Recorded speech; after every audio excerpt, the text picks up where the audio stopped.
the individuals that Browning talks about in his study of Reserve Police Battalion 101 really fit that description quite well. And I think Cappasius probably does as well. Boger, not so much. Boger appears to have been a sadist. Yeah, so... Speak of the devil. Literally. Here he literally. is. Yeah. Well, he was called the Tiger of Auschwitz, wasn't he? One of his nicknames. And you mentioned the... So, yeah, Boger was one of yours, so I'll let you talk about him a little bit, and then, yeah. Be happy to. His date's 1906 to 1977. So again, he's a little bit older, not as old as Moltke, but not a really young guy at the time that he was involved in these crimes in Auschwitz, and certainly at the time of the trial itself, he was not a young man. He was a police commissioner and a concentration camp overseer within the Auschwitz camp. So pre-World War II career, he was born in a small town near Stuttgart as the son of a merchant. He joined the Hitler Youth in his teens. So there's an early connection. Right? Yeah. An early connection with National Socialism. And not only do you have Hitler Youth, but he was also a member of the Ottomanenbund, which was a folk national or folkish agrarian movement in the 1920s. Right. He joined the NSDAP, the National Nazi Party, in 1929. So again, this is an earlier joining of the party than, say, Moltke, who didn't join until 1940. So already you can see how his background is orienting him towards an ideological conception of the world. You can see how sympathetic he would have become, I think, to the ideals and to the tenets of Nazism. He joined the SS then in 1930.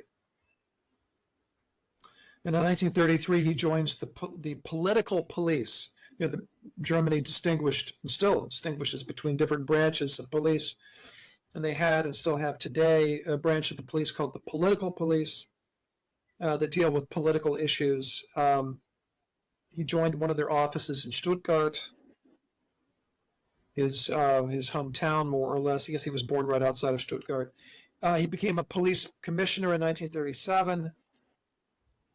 And then yet again, another disconcerting sign that this is not quite the ordinary man, right, that some people talk about. He was arrested for significantly roughing up a man who had been in his custody. He was being interrogated. And apparently Boger just beat the living, crap out of this guy. Yeah. And he was arrested for it. This is 1937. Wow, he's arrested. Wow, if the Nazis are arresting you for being violent, then shit. Yeah, I mean that's a different order of violence, right? He's a man of violence, and he's been heavily involved in the Nazi system. But we know, Johnny, that there were SS cases even during the Holocaust, during the final solution. There were SS cases involving SS men who were prosecuted for treating prisoners with excessive brutality. But they weren't charged with, with brutality or with, aggravated assault or whatever we would charge them with today. What were they charged with? They were charged with disobedience to orders. Yeah. Because you're not supposed to go above and beyond what you're commanded to. And you can understand these people are just like, well, sure, you've given me the green light to behave in whatever way I want. We're murderers. Like, and now I've beaten someone up, and all of a sudden I've done something wrong. I'm a contracted killer. Yeah. In terms of World War II, Boger was transferred to the Gestapo, the Staatspolizei, the state police office in a Polish town called Ciechanów. That's the German name. Of course, the Poles and the Germans have different names for the cities. I think in Polish it's Ciechanów, in north central Poland. He was then ordered to set up and command a border police station in another town called Ostrołęka, and then joins an SS police engineer unit in Dresden in 1940. He actually fights at the front for a period of time. And in 1942, by front, I mean the Eastern Front. 1942, he was wounded. And then, after he was wounded, he was sent to Auschwitz 9 months later, after he had recuperated from his wounds. He was assigned to the Auschwitz political department. It makes sense, right? Because he had been working for the political police at one time. So he is sent to the political department in the Auschwitz camp. Very important aspect here, right? Because the political department was recognized as the representative of the Reich Security main office in Auschwitz. And of course, the Reich Security main office in Berlin was the executory office for the final solution. That was Heydrich's office. So its representative in the camp was this political department that Boger now joins. His chief task was camp security. So you can see, in connection with camp security, how he is going to become heavily involved in interrogating prisoners. And it's in this context then, and there he is, that he creates the so-called Boger swing, which was actually described by his secretary after the war. I actually pulled up the Wikipedia page in which Frau Braun. Frau Braun. I could read that, or other people could just read it on their own. We might be pressed for time. They could always read it on their own. But his secretary. Why don't you describe how this thing worked and what it was and what he was doing? See it. I mean, that's actually a pretty realistic drawing of it. It was a horizontal bar that was suspended from the ceiling, and the prisoner was taken, and his legs then were draped over the top bar, and then his hands then were shackled, or I guess manacled would be the right term.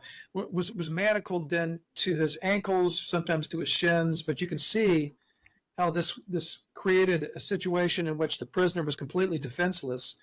You would then have another, camp guard standing behind the prisoner who's suspended by his legs, by his knees from the horizontal bar, who would take a crowbar and just beat the prisoner on the buttocks and sometimes on the back and sometimes on the legs. And the genitals would be exposed as well, near the buttocks as well. Absolutely. And they would also absorb blows from this overseer. And so Boger then would conduct his interrogations using this method, which looks medieval. I mean, probably was medieval. I don't know what exactly his inspiration was for the Boger swing, but I'll just read the end of what Frau Braun said. Yeah.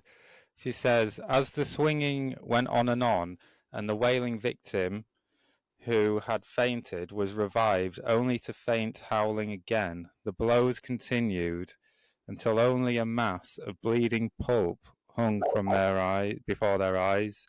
Most perished from the ordeal, some sooner, some later. In the end, a sack of bones and flayed flesh and fat was swept along the shambles of that concrete floor to be dragged away. Pretty grim. Yeah, that's a testimony that is quoted in the Wikipedia page on Boger specifically. It's in the court transcripts as well. Yeah. So he ultimately, he also participates in selections on the ramp. So in addition to, his interrogations and really murders of individuals using the Boger swing, he also participated in selecting people for life or for the gas chambers on the ramp. He was ultimately convicted of aiding and abetting. There's that charge of Beihilfe zum Mord, aiding and abetting murder. He was an accomplice, in other words, to the murder of 1,000 Jews. Arriving in transports, this is his work in selecting people to go to the gas chambers. He was given a 4-year sentence as an aider and abetter of murder for his involvement on the ramp. But he was also convicted of being a perpetrator in connection with the Boger swing. And even though fewer people were killed in connection with these interrogations, nonetheless, because he was considered a perpetrator, then he was given, I'm looking for here it is, 5 life sentences. He was given 5 life sentences for his work in torturing to death prisoners using the Boger swing. Again, as I had mentioned before, torture was the example par excellence of an excessive crime, an excess-tat, which transforms a defendant then from potentially being an accomplice into, in the eyes of the law, as being a perpetrator, and typically the perpetrators are more severely punished than the accomplices are. Yeah. He also, there was a female witness that also testified that a 5-year-old clasping an apple who had jumped off the truck, Boger went up to this 5-year-old and just swung this 5-year-old against the wall and killed him. And this female witness testified that she was forced to clean the wall, and that later on she saw Boger eating this apple while interrogating another prisoner. And this is Boger's granddaughter has I think it was probably about 10 years ago, this story came out.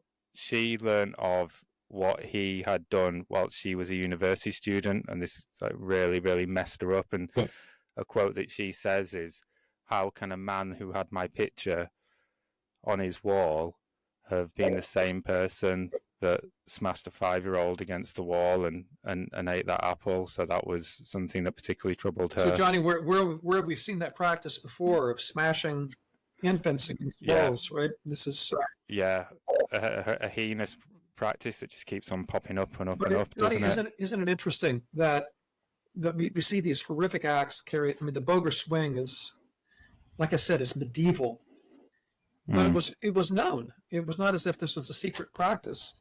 So the SS assuredly was aware of this, and yet no administrative, no criminal action was made to intervene.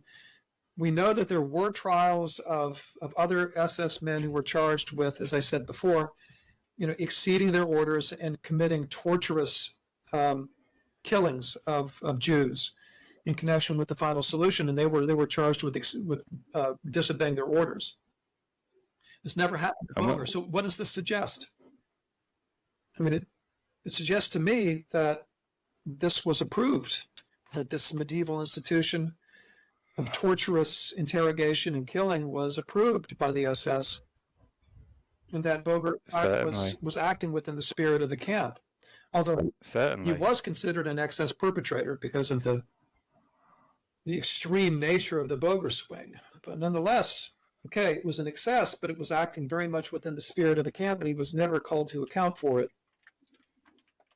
And he does just look like he actually looks like an ordinary old man, doesn't he? Like, he doesn't have those malicious features that maybe some of the other ones do, but what he did is just beyond words. So I want to